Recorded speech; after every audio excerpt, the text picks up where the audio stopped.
Les amis, qu'est-ce que c'est qu'une bougie? Une bougie, c'est simple, c'est ce que vous voyez ici. Elle peut être de deux couleurs. Je vais vous montrer aussi comment vous pouvez changer les couleurs si vous le souhaitez. En l'occurrence, quand vous voyez ici que c'est vert, c'est que le prix monte. Quand c'est rouge, c'est que le prix descend. Donc pour changer les couleurs, vous allez dans configuration. Et ici, vous pouvez changer les couleurs de votre bougie, de vos bougies. Ici, vous pouvez bien sûr aussi, ici, vous pouvez mettre vos bougies. Je ne vous conseille pas de mettre bougies creuses, etc. Non, non, non, bougies de volume. Ce que tout le monde utilise, c'est les bougies japonaises. Ici, vous avez vos prix d'ouverture. Pourquoi? Parce que c'est en bas. Quand vous avez une bougie qui est verte, regardez, on va mettre le replay, ce sera beaucoup plus simple pour comprendre une bougie. Donc vous allez voir comment une bougie se forme. Vous allez voir. Vous voyez, la bougie s'est formée. Premièrement, je fais une pause. Là, on voit qu'elle est partie vers le bas. Donc, on a eu notre prix d'entrée, notre prix d'ouverture qui était ici par rapport à cette bougie-là. Donc, ça veut dire que cette bougie est passée. Là, notre prix commence à baisser. Ok? On voit que notre prix est baissé. Et en peu de temps, le prix, donc c'est cette mèche, on voit que le prix a été jusqu'à cette zone ici. D'accord?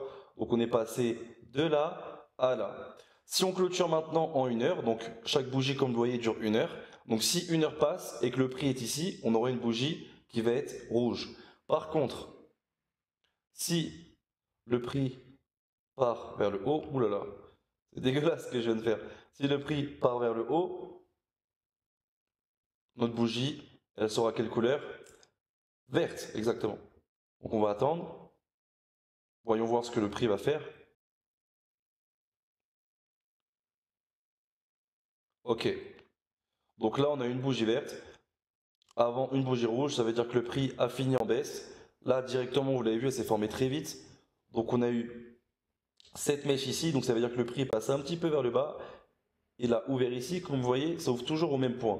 Ce point-là pour ici, ce point-là pour ici, ici. On ouvre toujours au même point parce que c'est la suite logique. C'est juste 1 heure différente, d'accord? C'est le temps qui change.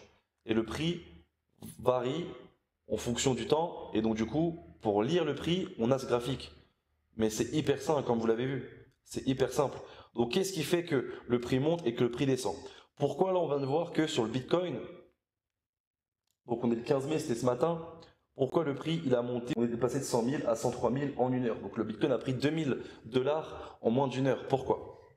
Parce que tout simplement, le marché est régi par les acheteurs et les vendeurs.